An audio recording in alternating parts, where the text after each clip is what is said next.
चलो स्टार्ट करते हैं। कल जो बोर्ड मास पढ़े थे समझ आया था सबको? ठीक है। कुछ होमवर्क तो नहीं दिया था ना उसमें? दिया था।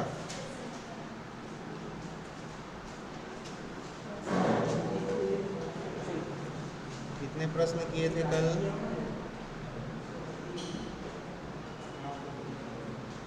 कल तो शायद कुछ होमवर्क नहीं दिया था, लग रहा है मेरे को।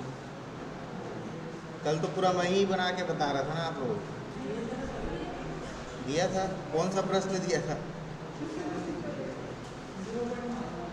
अच्छा, ये सब दिया था ना। एक ये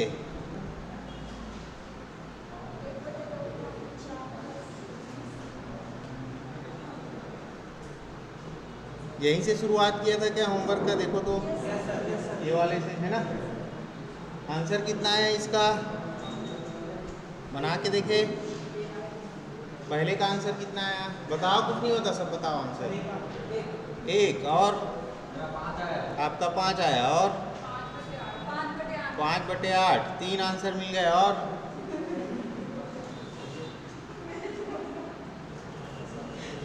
हो गया। और किसी का कुछ दूसरा आंसर? आपका कितना आया? आपका कितना है पीछे? नहीं बनाया है लग रहा है। 5/8। चलो देखते हैं।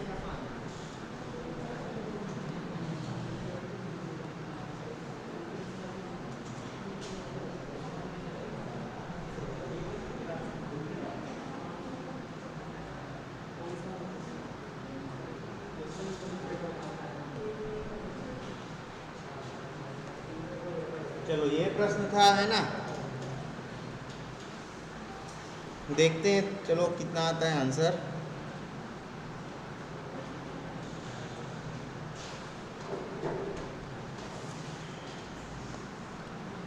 बोर्ड मास का नियम हमको अप्लाई करना है, ठीक है।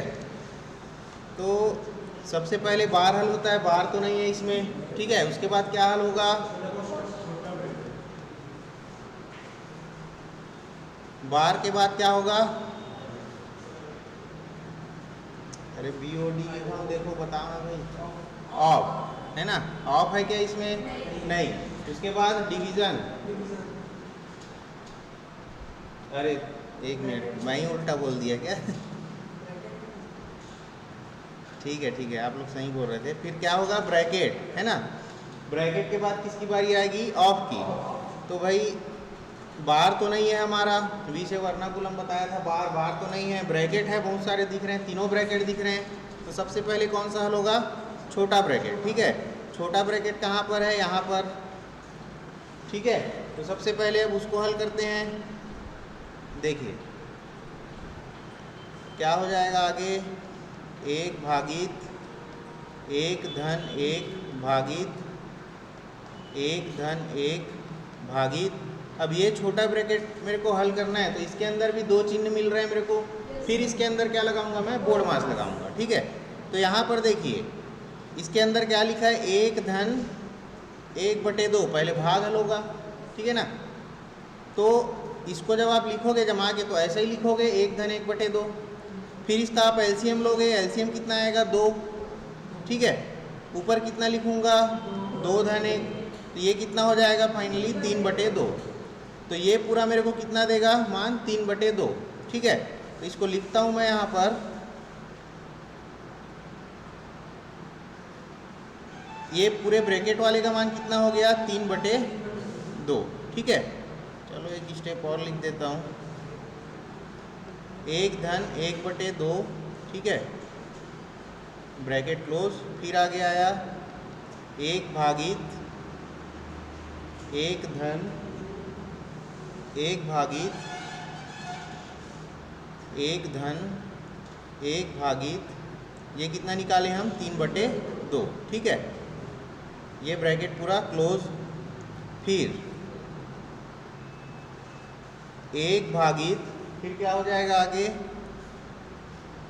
1 धन 1 भागित। फिर देखो अब ये वाला ब्रैकेट हल होगा, हमारा सर्पिलाकार है ना। तो इसमें भी धन और भाग का चिन्ह है।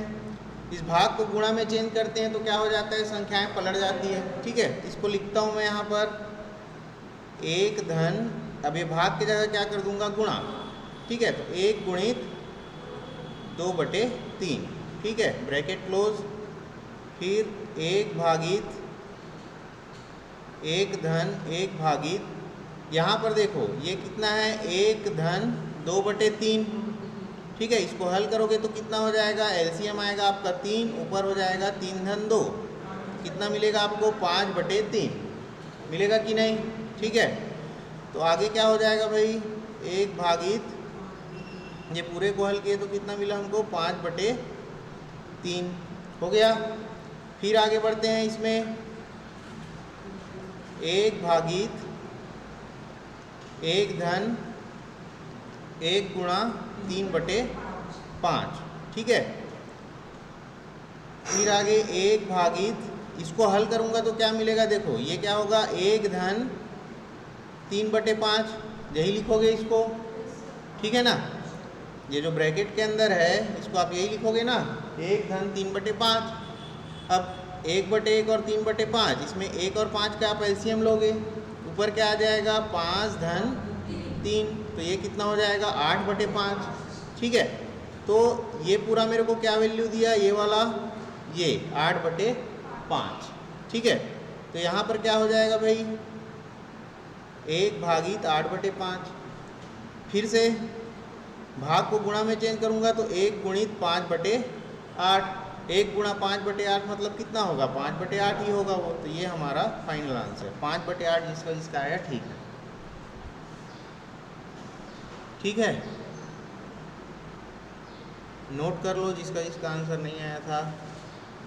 बहुत आसान है, आप सलीका से एकदम स्टेप बाय स्टेप हल करो, आंसर आएगा उसमें, है ना।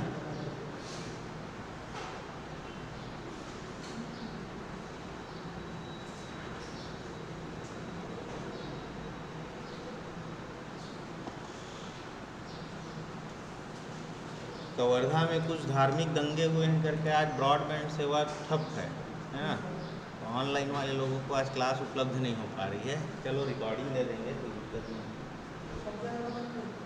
क्या चीज़, आज सवेरे तो पढ़ा मैंने, तो लिखा था उसमें ब्रॉडबैंड सेवा बंद है ऐसे करके।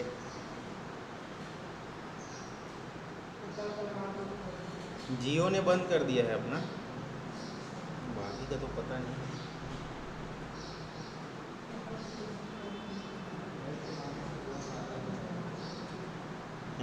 वायरल बहुत होता है करके सब बंद कर दिए।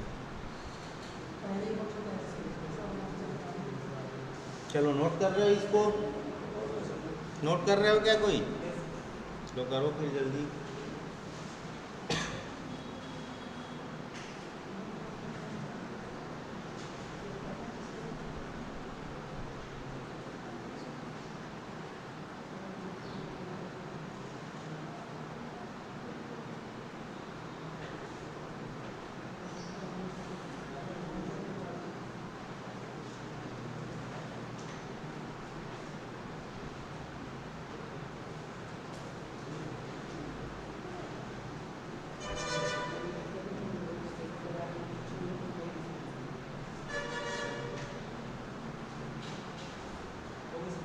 हो गया,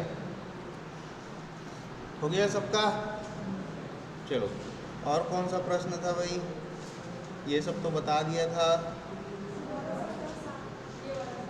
कौन सा, इसको तो मैं कल ही बता दिया था, 5 आया था आंसर।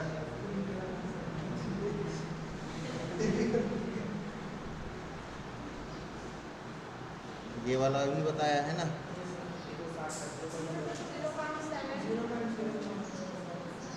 और था कुछ 0.7 वाला बोल रहा हो।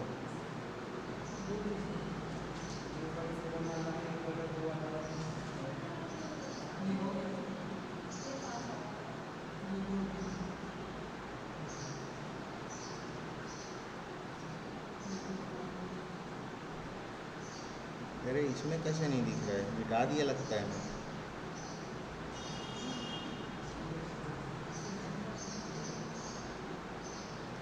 चलो क्या प्रश्न था बताओ तो, पढ़ो।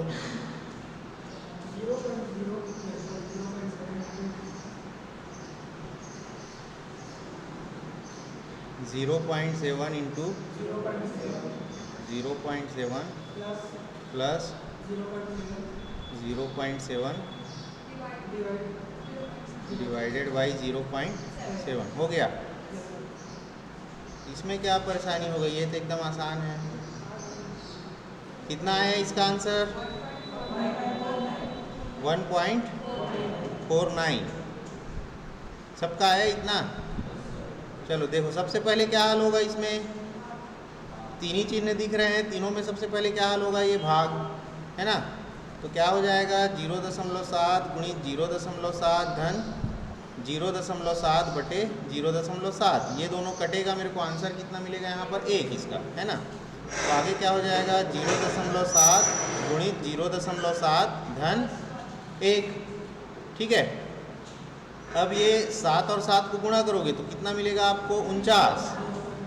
अब दशमलव कितने अंक के बाद लगेगा, यहाँ 1 अंक के बाद दशमलव है, यहाँ 1 अंक के बाद दशमलव है, यहाँ 1 अंक के बाद दशमलव है, तो 2 अंकों के बाद, इकाई से 2 अंकों के बाद हम क्या लगा देंगे दशमलव। तो 49 है 1 और ये 2, तो दशमलव कहाँ पर लग जाएगा, यहाँ पर।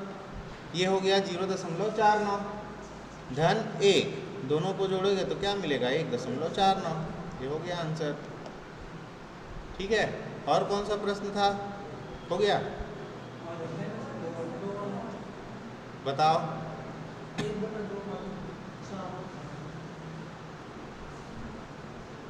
1/2 भागित 4 ऐसे ही लिखा था, हाँ। फिर धन 20, अच्छा ये पूरे का बटा ऐसा, फिर बोलो 1/2 गुणित 4 धन 20, कितना आंसर आया सबका, बताओ। कुछ भी आंसर आया टेंशन क्यों लेते हो, बताओ। याद गलत होगा या सही होगा? 161/22, 161/176, 2 आंसर मिले। और किसी का कोई तीसरा वाला भी है? ठीक है ना, 2 आंसर हो गए। और किसी का और कुछ आया है? चलो देखते हैं।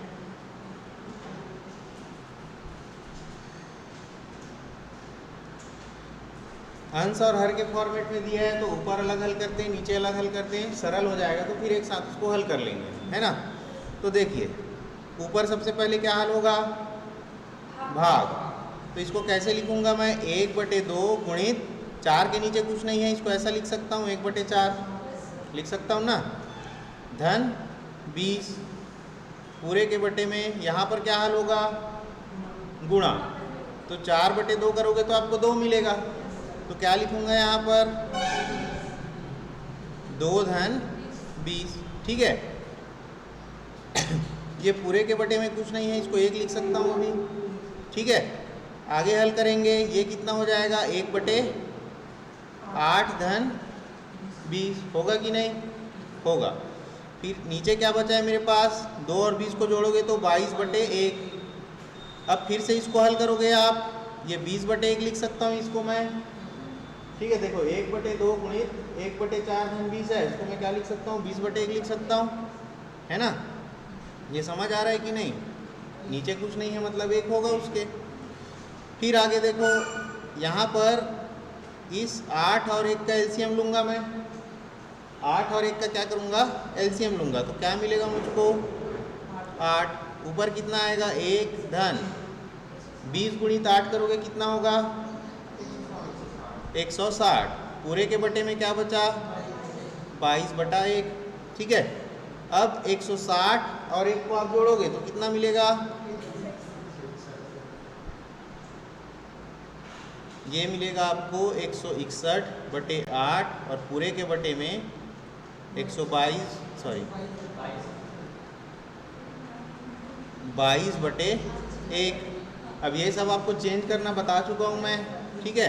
तो आगे क्या हो जाएगा, ये 161/8 गुणित 1/22 होगा कि नहीं, ठीक है। अब ये 22 गुणित 8 करो आप, कितना मिलेगा? 176। सबका आया है? तो आंसर कितना हो गया भाई हमारा? 161 डिवाइडेड बाई 176। ठीक है, तो ये वाला जिसका आंसर आया ये सही है।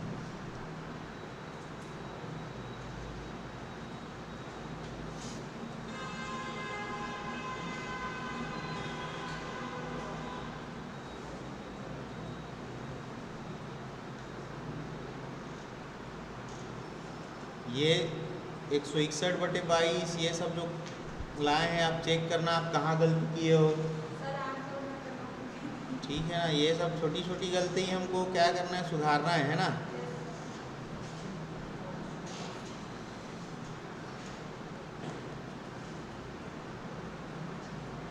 और कुछ था कि हो गया? और है? ये नोट करना है कि हटा दूं? हटा दूं?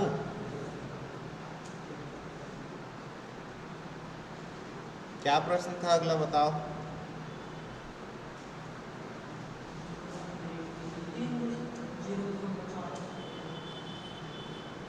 3 गुणित 0.4 धन 8 भागित 0.2 धन 12 गुणित 0.03। और है कुछ आगे? बस यहीं तक ना। इसका आंसर कितना लाया हो भाई? कितना? 1.56। इतना ही? और किसी का कुछ अलग आंसर आया क्या? 4.8। चलो 2 आंसर मिल गए। और हो गया? चलिए हल करते हैं। सबसे पहले क्या हल होगा भाई इसमें? ये भाग हल होगा, है ना। तो हल करते हैं इसको। 3 गुणित 0.4 धन, यहाँ पर देखो ये जो 0.2 है इसको मैं 2/10 लिख सकता हूँ, लिख सकता हूँ ना। तो 2/10 लिखूंगा। अब यहाँ पर देखो 8 गुणित इसको मैं 10/2 लिख सकता हूँ, लिख सकता हूँ कि नहीं? ठीक है। धन 12 गुणित 0.03। ठीक है, आगे हल करेंगे इसको। 3 गुणित 0.4 इसको हमको हल करना है पहले, ये वाला हमारा। ठीक है ना। तो ये 8 और 2 को भाग दोगे कितना हो जाएगा? ये 2 चौक 8, 10 चौक 40। तो प्लस 40 प्लस 12 इंटू 0.03 होगा। 12 इंटू 0.03। ठीक है, आगे अब देखो गुणा हल होगा भाग के बाद। तो इसको आप गुणा करोगे कितना मिलेगा आपको? 1.2 प्लस 40 प्लस 12 गुणित 3 करोगे कितना मिलेगा? 12 तिया 36। ठीक है, इसका मान कितना हो जाएगा? 0.36।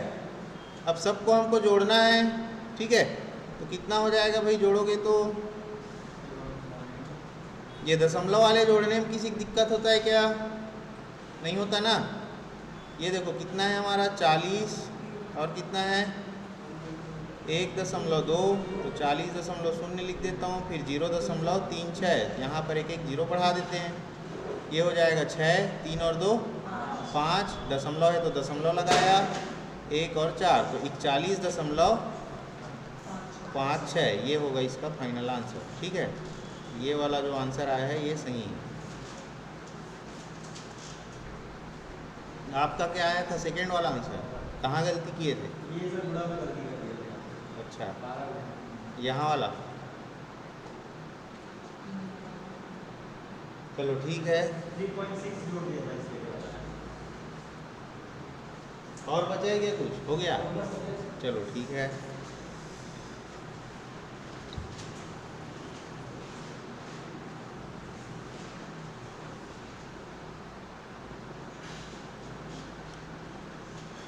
आगे बढ़े। नोट कर रहे हो क्या कोई? हो गया। चलो आगे बढ़ते हैं।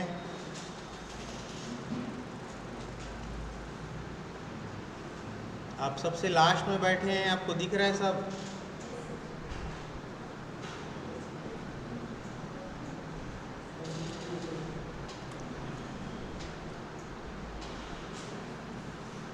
चलिए अगला टॉपिक देखिए आप, वर्ग घातांक और करणी। ठीक है, इसमें कुछ फॉर्मूला है, पहले ये देखते हैं, है ना।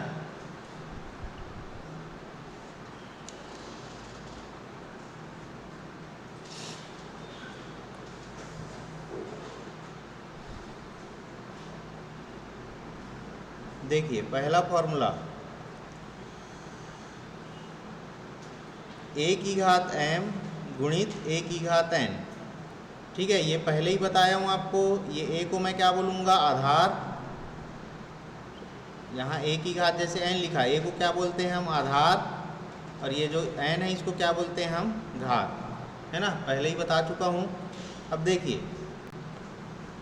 पहले समझ लो, आराम से नोट करना, अच्छा टॉपिक है और ये लंबा चलेगा अभी 5-6 दिन। ठीक है, बहुत सारे प्रश्न हैं इसमें, घुमा घुमा के पूछता है अलग अलग सवाल। तो बेसिक कॉन्सेप्ट हमारा क्लियर करना है, जीरो से स्टार्ट करेंगे, फिर जो हाई लेवल के क्वेश्चन है उसमें जाएंगे। ठीक है, तो देखो यहाँ क्या लिखा है मैंने? a की घात m गुणित a की घात n। बीच में कौन सा चिन्ह है? गुणा का चिन्ह। तो जब भी ऐसा कंडीशन आएगा, दूसरा चीज, पहले वाले में भी a है, दूसरे वाले में भी a है, आधार समान है। ऐसा कंडीशन अगर आता है, आधार समान है लेकिन घात अलग अलग है, m अलग है n अलग है ना, तो आधार समान है, घात अलग है, बीच में गुणा का चिन्ह है, तो क्या होगा?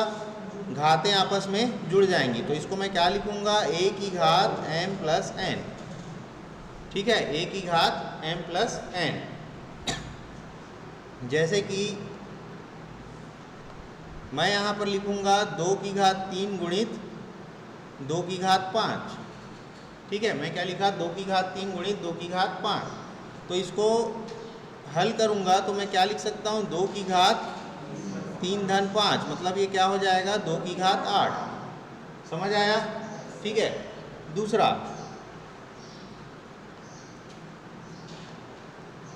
a की घात m भागित a की घात n। या तो मैं इसको लिखूंगा a की घात m बटे a की घात n, दोनों का मतलब एक ही है। ठीक है,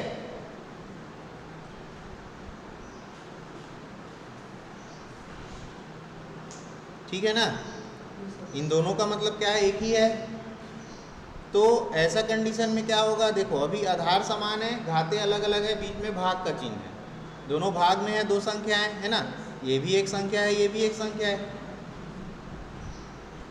तो ऐसे कंडीशन में क्या होगा? गुणा में जुड़ रहा था, भाग में क्या हो जाएगा? घट जाएगा। तो इसको मैं क्या लिखूंगा? a की घात m माइनस n। ठीक है, जैसे यहाँ पर अगर मैं लिखता हूँ 2 की घात, जैसे इसी को लेते हैं, 2 की घात 3 भागित 2 की घात 5, तो इसको आप क्या लिखोगे? 2 की घात 3 ऋण 5, मतलब कितना मिला? 2 की घात ऋण 2। ठीक है, 2 की घात ऋण 2। अभी इसमें भी एक फॉर्मूला बनेगा, आगे बताऊंगा। यहाँ तक समझ आया? तीसरा,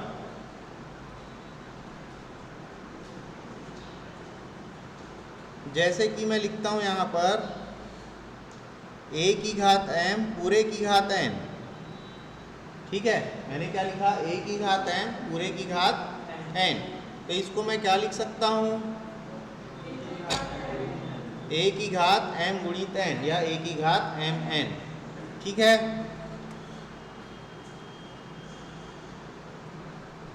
चौथा, अगर मैं ऐसा लिखता हूँ a b पूरे की घात m, ये a b जो लिखा हुआ इसका मतलब क्या है? बीच में कौन सा चिन्ह है? गुणा का चिन्ह। ठीक है, इसको अगर मैं विस्तार करूँगा तो कैसे लिखूँगा? a की घात m गुणित b की घात m। समझ आया? जैसे कि हम कुछ कॉमन निकालते थे, वो एक कुछ प्रश्न देखे थे ना, ऐसे 6.1 0.61, ऐसा इसमें कुछ घात लगा रहता था, घात 2 या 3 जो भी है। अब इसको जैसे हम तोड़ते थे 0.1 गुणित 0.6 पूरे की घात 2। तो इधर भी ऐसा सब में कॉमन रहता था, जैसे इसमें से मैं कॉमन निकालता था तो इसके साथ क्या निकलता था, मेरा घात भी कॉमन निकलता था। ठीक है,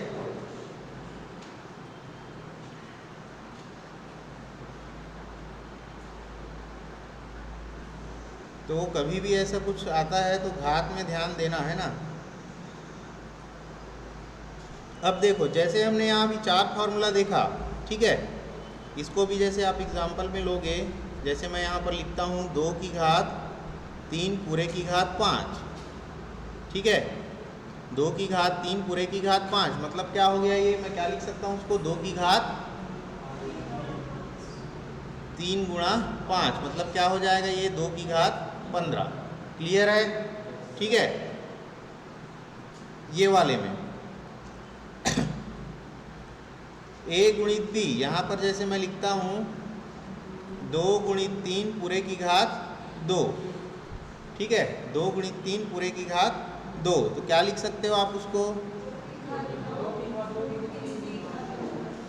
2 की घात 2 गुणित 3 की घात 2। ठीक है, अब देखो यहाँ पर ये जो हम फॉर्मूला पढ़े पहला, a की घात m गुणित a की घात n, है ना, मैंने ये बताया कि बीच में गुणा का चिन्ह है, आधार समान है तो घातें जुड़ जाएंगी। आपको इसका अपोजिट भी मालूम होना चाहिए कि अगर आपको ये दे दिया है, अगर आपको ये दिया है तो आपको इस फॉर्म में भी तोड़ना आना चाहिए। समझ आया? जैसे अगर मैं बोल दिया a की घात m प्लस n, तो आप उसको किस फॉर्म में तोड़ सकते हो, a की घात m गुणित a की घात n, इस फॉर्म में आप उसको तोड़ सकते हो। ठीक है, समझ आया? तो हमको इसके प्रश्न हल करने के लिए दोनों तरफ से हमको इसका पूरा ज्ञान होना जरूरी है। आप ये बस याद नहीं करोगे कि आधार समान है घातें जुड़ जाएंगी। ठीक है, आपको ये फॉर्मेट भी याद करना पड़ेगा, इसका उल्टा। समझ आया? तो ये 4 चीज़ अभी नोट करो पहले।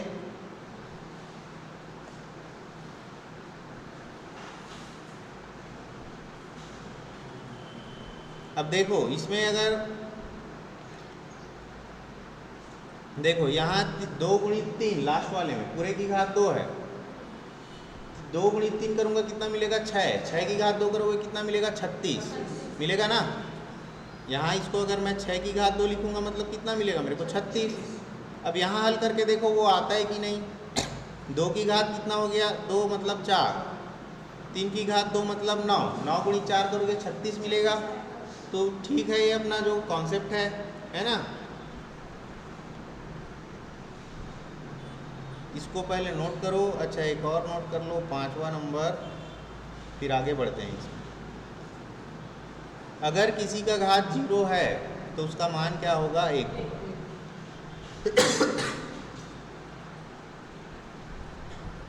अगर किसी संख्या की घात 0 है, चाहे कितनी भी बड़ी संख्या हो, मैं यहाँ लिखता हूँ 1 2 3 4 5 6 7 8, कुछ भी लिख दिया, बटे 2 गुणित 3 बटे 5, ऐसा ये पूरे घात जैसे मैं अगर ऐसा 0 लिख दूँगा, ठीक है, कितनी भी बड़ी संख्या रहे, अगर उसके पूरे की घात अगर 0 है तो उसका आंसर क्या होगा, हमेशा 1 होगा।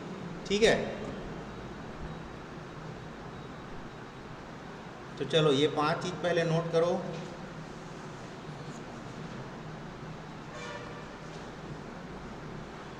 और इसमें कहीं किसी को कुछ पूछना है तो बताओ। ये समझ आया कि नहीं सबको, है ना? नोट करो आराम से, और अच्छे से नोट करना, गलत मत करना।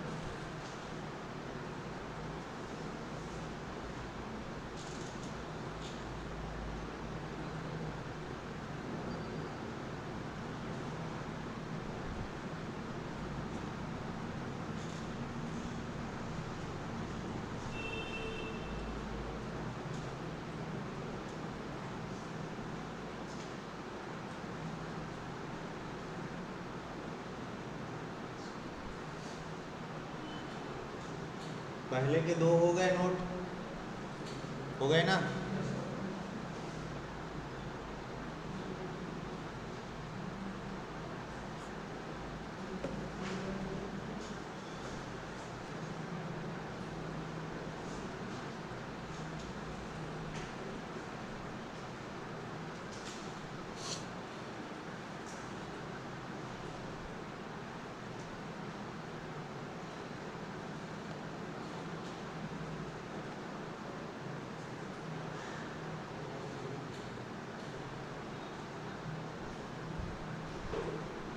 देखो यहाँ पर अभी चौथा नंबर में देखो,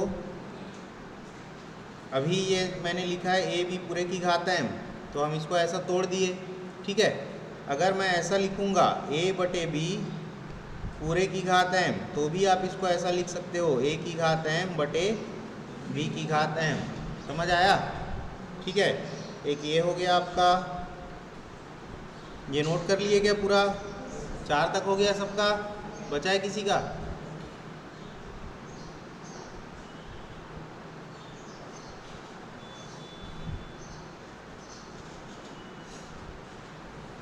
अच्छा, ये जो 5वां नंबर लिखे हो इसमें भी एक कंडीशन होता है ना। देखो a की घात 0 बराबर 1 तो लिख दिया, लेकिन उसमें एक कंडीशन है, जहाँ हमारा a 0 नहीं होना चाहिए, a does not equal to 0। ठीक है, a हमारा 0 नहीं होना चाहिए। अगर a 0 हो गया तो आंसर क्या होगा वहाँ पर? 5वें नंबर में देखो मैंने कहा a की घात 0 बराबर 1, a के जगह कोई भी संख्या होगी और उसका घात 0 होगा तो क्या होगा? आंसर 1 होगा। लेकिन उसमें एक कंडीशन मैंने रख दिया, a 0 के बराबर नहीं होना चाहिए। तो अगर 0 हुआ a की जगह तो क्या होगा? आंसर 0 ही होगा। ठीक है ना, 0 का आप किसी के साथ गुणा करो, चाहे उसका वर्ग करो, आंसर क्या मिलना है आपको? 0 ही मिलना है। ठीक है,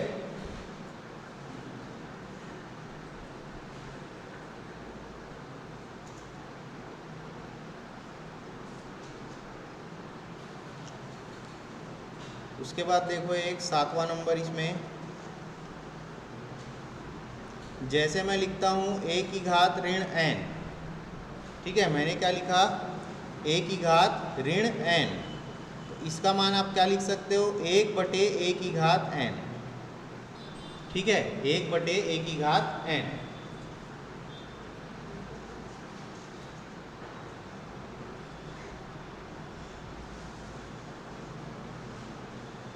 जैसे मैं यहाँ लिखूँगा 2 की घात ऋण 3, तो इसको आप क्या लिख सकते हो?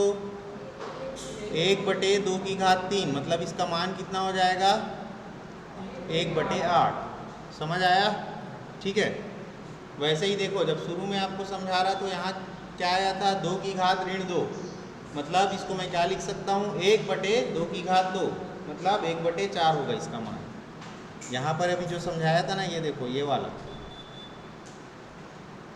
2 की घात ऋण 2 है उसमें, तो वहाँ पर 2 की घात ऋण 2 आया, मतलब कौन सा कॉन्सेप्ट यहाँ अप्लाई होगा? ये वाला। ठीक है, 2 की घात ऋण 2 है, उसको मैं क्या लिख सकता हूँ? इस 2 की घात ऋण 2 को क्या लिख सकता हूँ? 1 बटे 2 की घात धन 2, तो 2 की घात 2 मतलब 4, तो 1 बटे 4। तो इतने कॉन्सेप्ट क्लियर हैं कि नहीं सबको अभी जो बताया? ठीक है, कुछ पूछना है क्या इसमें? कहीं कुछ समझ नहीं आया होगा तो, क्योंकि इसी का खेल है अब आगे बस। ठीक है,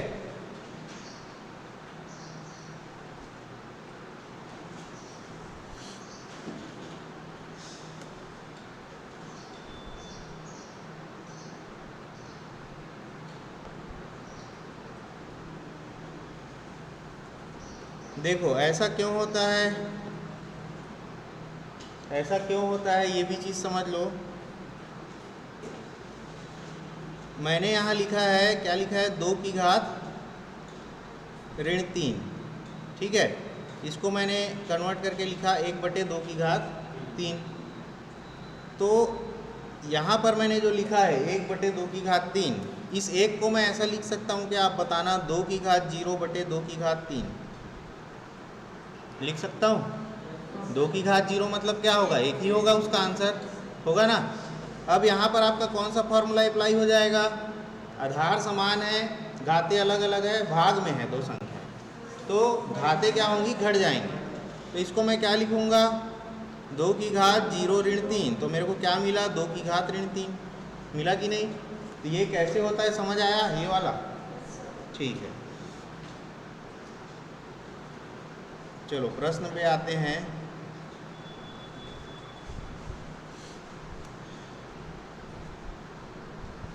नोट कीजिए, जैसे मैं लिखता हूँ 17 की घात 3.5 गुणित 17 की घात क्वेश्चन मार्क बराबर 17 की घात 8।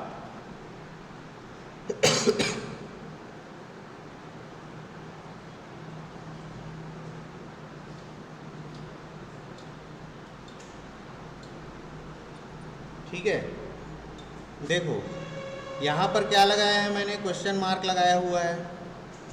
ठीक है, यहाँ पर क्या लगाया है, क्वेश्चन मार्क। हमको उसी का मान हमको क्या करना है, निकालना है। ठीक है, तो देखो इसको हल करूँगा, दो पक्ष है मेरे पास, एक बायां पक्ष एक दायां पक्ष, दोनों को मैं हल करूँगा। तो यहाँ पर देखो आधार समान है, घातें अलग अलग है। उस क्वेश्चन मार्क की जगह मैं ले लेता हूँ x। तो इसको मैं क्या लिखूँगा आगे, 17 की घात 3.5 गुणित 17 की घात x। क्वेश्चन मार्क की जगह मैंने ले लिया x, उस x का ही मान मेरे को निकालना है।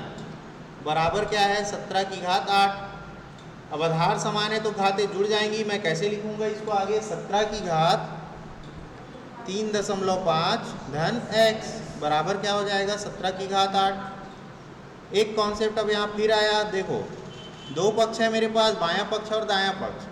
अगर आधार समान है, दोनों पक्ष में आधार समान है, तो मैं उसमें घातों की तुलना कर सकता हूँ। ठीक है, यहाँ पर लिखना होगा तो आप लिख लेना,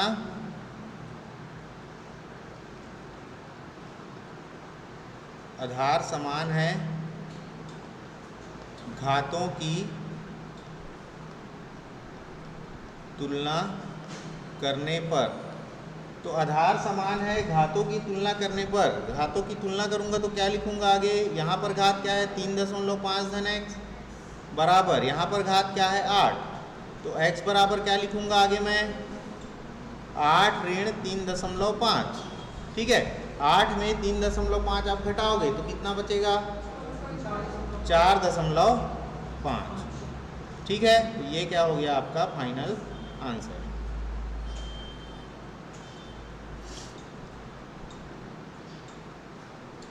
ये वाला जो कॉन्सेप्ट है आपका, आधार समान है तो घातों की तुलना हम कर सकते हैं। ठीक है, क्या चीज़,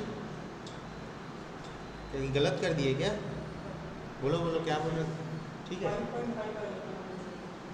8 में 3.5 घटाओगे 4.5 तो बचेगा, ठीक तो है।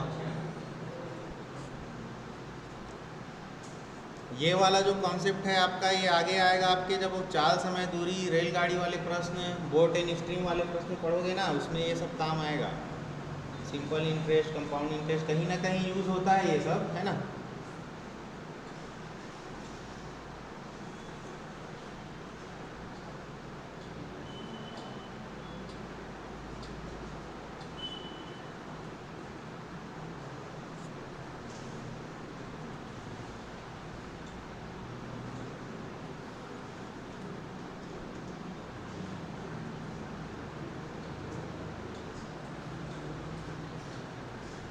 हो गया, नोट कर लिए।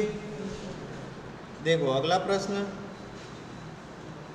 जैसे मैं यहाँ लिखता हूँ 5 की घात a बराबर 3125। ठीक है, तो 5 की घात a ऋण 3, इसका मान आपको ज्ञात करना है।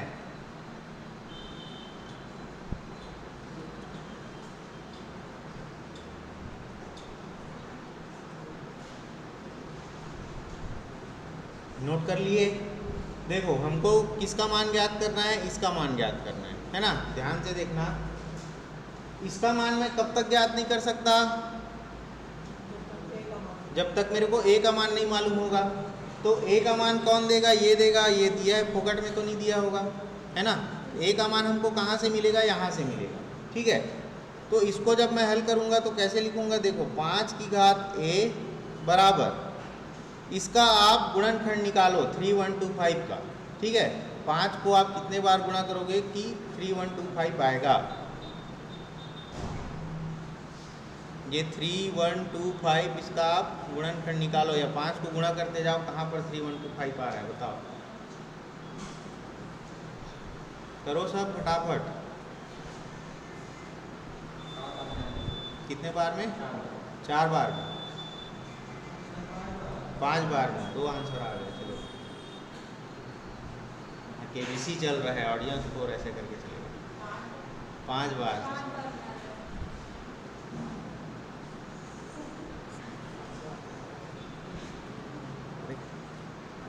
छोटा छोटा सा चीज़ है, तुम लोग जल्दी बता नहीं पाते हो। सब करो, कितने बार में आ रहा है? 5। आपका 4 आ रहा था, देखो आप चेक करके। अगर आप अगर सही हो तो आप बोलो नहीं 4 ही आएगा, सब गलत हैं। 5 बार सबका आ रहा है, 5 बार में 5 को 5 बार गुणा करोगे तो कितना आ रहा है? 3125 है ना। तो इसको मैं क्या लिख सकता हूँ? 5 की घात 5, ठीक है। इसको मैं क्या लिख सकता हूँ? 5 की घात 5। अब फिर से देखो, आधार समान है, घातों की तुलना कर सकता हूँ, तो यहाँ से क्या मिला? a बराबर 5। अब इस a का मान को यहाँ पर रख देंगे, तो 5 की घात 5 ऋण 3, तो क्या हो जाएगा? 5 की घात 2, मतलब कितना हो गया? 5 की घात 2 मतलब 25। ये क्या होगा? मेरा आंसर होगा, ठीक है।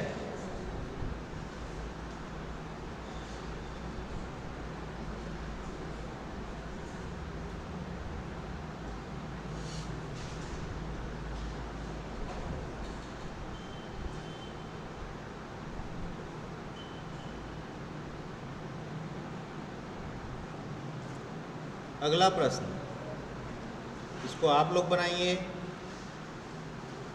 ये नोट कर लिए ना। जैसे मैं लिखता हूँ यहाँ पर 3 की घात x ऋण y बराबर 27, ठीक है, और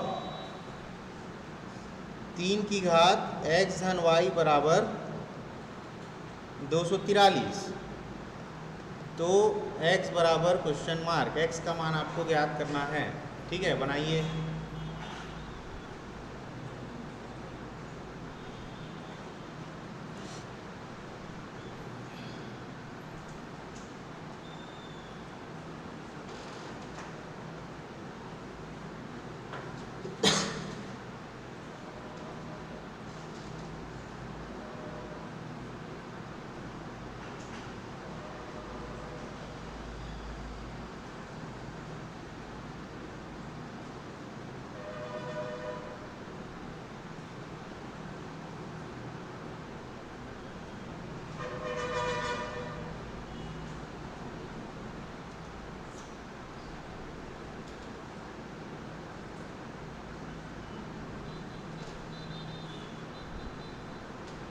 x का मान मैं कब तक ज्ञात नहीं कर सकता? जब तक मेरे को वो जो समीकरण वहाँ, जब तक मेरे को x माइनस वाई और x प्लस वाई का मान कुछ ना मिल जाए। तो x प्लस वाई और x माइनस वाई का मान कौन देगा? ये दोनों देगा। 4 आया, ठीक है। देखो क्या लिखा है यहाँ पर? 3 की घात,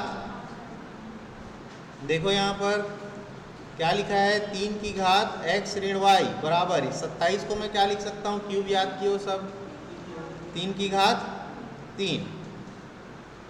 वैसे ही 3 की घात x धन y बराबर 243, 3 का गुणा करो आप, 3 तिया 9 तिया 27, 27 तिया 81, 81 तिया हो जाएगा 243, ठीक है। तो कितने बार में गुणा करने पर आया? 4 बार, है ना। 5 बार आया क्या? तो इसको क्या लिखोगे? 3 की घात 5, है ना। अब देखो यहाँ से मैं घातों की तुलना कर सकता हूँ, आधार समान हो गया यहाँ भी और यहाँ भी, यहाँ भी आधार समान हो गया, यहाँ भी आधार समान हो गया, घातों की तुलना कर सकते हैं। तो यहाँ घातों की तुलना करूँगा तो क्या मिलेगा? x माइनस वाई बराबर 3, और यहाँ क्या मिलेगा? x प्लस वाई बराबर 5। अब ये समीकरण भी हल करना आपको सिखा चुका हूँ मैं, ठीक है। x माइनस वाई बराबर 3, इसके नीचे लिखोगे x प्लस वाई बराबर 5। हमको x का मान निकालना है तो y को कैंसिल करना पड़ेगा। पहले देखो डायरेक्ट कैंसिल हो जाएगा क्या? वो जोड़ने पर जोड़ेंगे तो कट जाएगा, प्लस वाई और माइनस वाई। तो इसको जोड़ूंगा तो क्या मिलेगा? 2x is equal to 8। तो x इज इक्वल टू क्या हो जाएगा? 8 डिवाइडेड बाई 2, मतलब कितना हो गया ये? 4। तो x बराबर कितना आ गया हमारा? 4, ठीक है।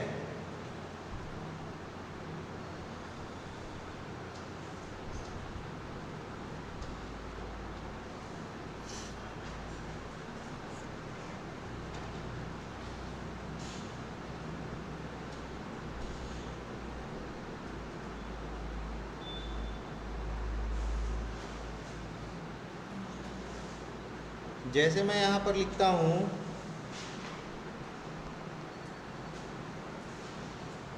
10 की घात 150 भागित 10 की घात 146, मन में ही बन जाएगा। 10 की घात 150 बटे 10 की घात 146। कौन सा नियम काम करेगा? आधार समान है, बीच में भाग का चिन्ह है, तो घातें आपस में घट जाती हैं। a की घात m माइनस एन, ये फॉर्मूला बताया था। तो यहाँ क्या हो जाएगा? 10 की घात 150 ऋण 146, तो क्या बचेगा? 10 की घात 4। 10 की घात 4 मतलब 1 2 3 4, एक लिख के आप उसके सामने कितने लगा दोगे? 4 जीरो, तो कितना हो गया? 10,000। ठीक है, ये हो गया आपका आंसर।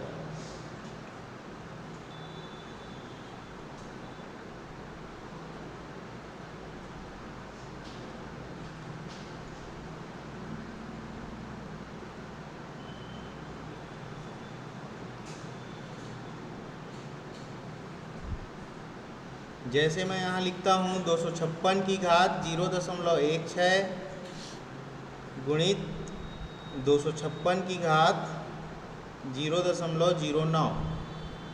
ठीक है, अगला प्रश्न मेरा 256 की घात 0.16 गुणित 256 की घात 0.09। ठीक है, फिर से कौन सा फॉर्मूला अप्लाई होगा? यहाँ आधार समान है, गुणा का चिन्ह है, घातें जुड़ जाएंगी। ठीक है, तो इसको क्या लिखूंगा मैं? 256 की घात 0.16 धन 0.09 लिखोगे। आगे क्या हो जाएगा? ये 256 की घात, दोनों को जोड़ोगे आप तो 0.25 मिलेगा। ठीक है, इसको फिर से आगे मैं हल करता हूँ तो 256 की घात 0.25 को क्या लिख सकते हो आप? 25/100 लिख सकते हो कि नहीं? इसको आप काटोगे, ये कितने बार में कट जाएगा? 4 बार में।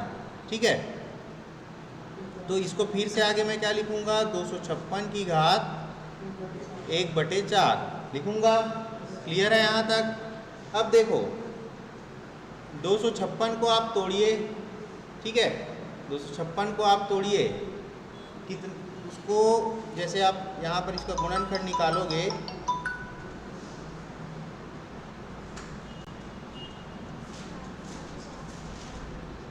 दो से भाग दोगे पहले, है ना? तो कितने बार में जाएगा ये? 2 एकम 2, 2 दूनी 4, 2 अट्ठे 16। फिर इसको 2 से भाग दोगे, 2 छक्के 12, 2 चौका 8। फिर 2 से भाग दोगे, 2 तिया 6, 2 दूनी 4। फिर 2 एकम 2, 2 छक्के 12। फिर 2 से भाग दोगे, 2 अट्ठे 16, 2 चौका 8। फिर 2 दूनी 4, 2 एकम 2। तो कितने 2 आए भाई? 1 2 3 4 5 6 7 8। मतलब इसको मैं क्या लिख सकता हूँ? 2 की घात 8 लिख सकता हूँ। तो इसको मैं क्या लिखूँगा? देखो 256 को 2 की घात 8 पूरे की घात 1/4 लिख सकता हूँ। अब फिर यहाँ कौन सा फॉर्मूला अप्लाई होगा आपका? a की घात m पूरे की घात n। इसको मैं क्या लिख सकता हूँ? a की घात m गुणित n, अभी बताया था। ठीक है, तो यहाँ पर वो वाला फॉर्मूला अप्लाई होगा कि नहीं? ये वाला होगा ना। तो आगे क्या लिखूंगा? 2 की घात 8 गुणित 1/4। इसको हल करोगे, ये 2 बार में कट जाएगा इससे, तो क्या मिलेगा मेरे को? 2 की घात 2। तो 2 की घात 2 मतलब कितना हो गया मेरा आंसर? 4। ठीक है,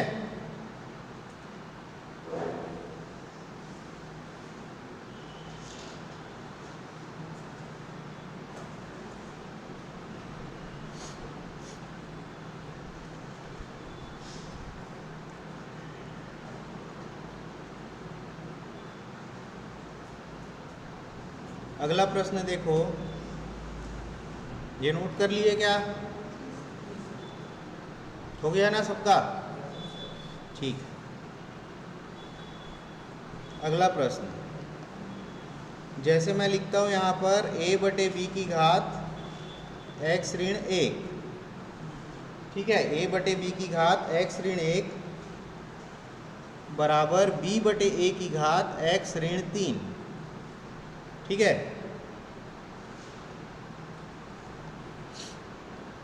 तो x बराबर क्वेश्चन मार्क, x का मान आपको ज्ञात करना है।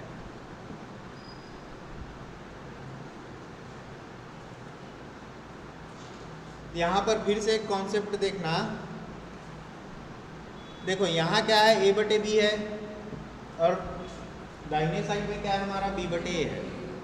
संख्या जो बन रही है वहाँ ए और बी से ही बन रही है, यहाँ ए बटे बी है, वहाँ बी बटे ए है। ऐसा कहीं पर भी कंडीशन आएगा तो क्या करोगे, उसमें कोई भी एक स्टेप, ठीक है, या तो आप इधर का लो बायां पक्ष, या तो आप दायां पक्ष लो।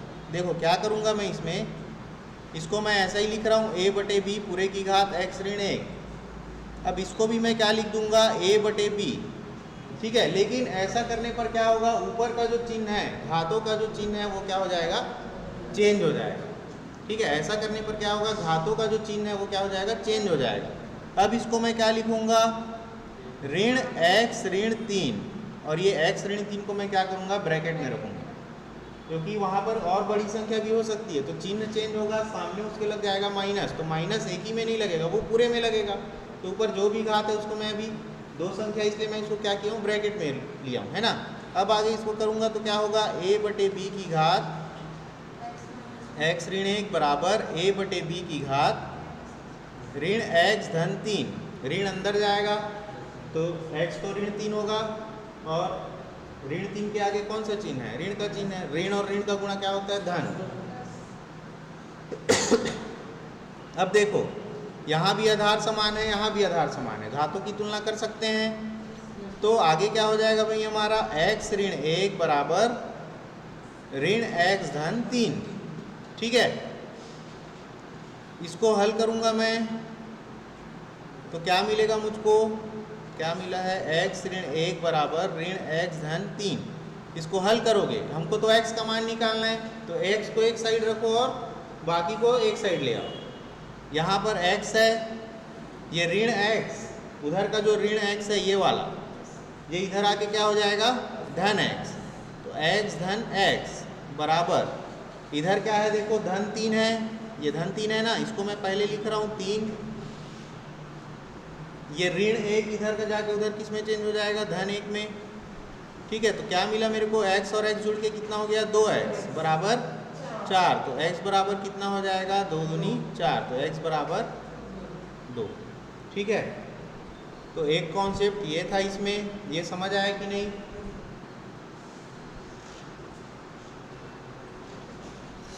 संख्याएं वही होनी चाहिए, जैसे यहाँ a भी है तो वहाँ भी a भी होना चाहिए, तभी ये लागू होगा, ठीक है।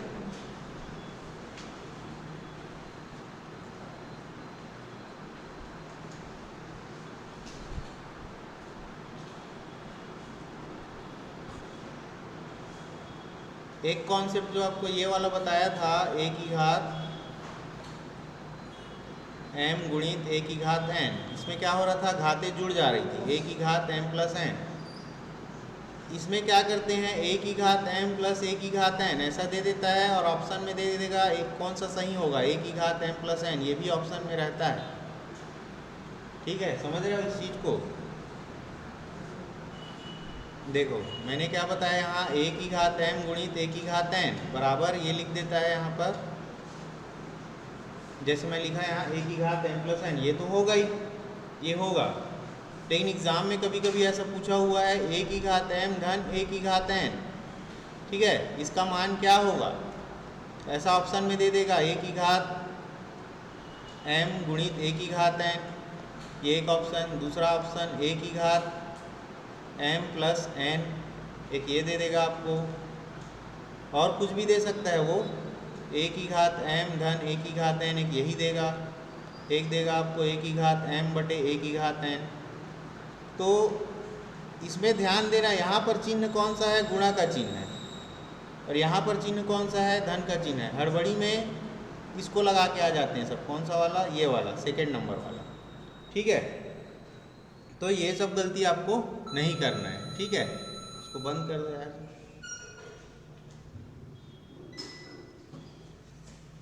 चलो क्लास भी हो गया क्या, मेरा क्लास ख़त्म होता है और लाइन गुल हो जाता है ना।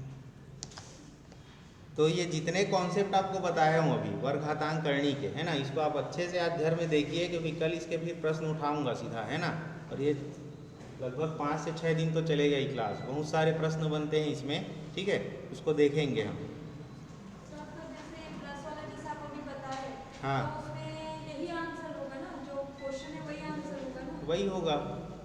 और कुछ हो सकता है क्या उसमें बीच में प्लस का चिन्ह? जैसे आप लिखोगे 2 की घात 3 धन 3 की घात 3, वो है क्या? 2 की घात 3 क्या है? वो एक संख्या ही है। 3 की घात 3 क्या है? वो एक संख्या ही है। बीच में दोनों के क्या है? प्लस का साइन है। मतलब क्या है? वो दोनों संख्याओं का जोड़ है। ठीक है ना।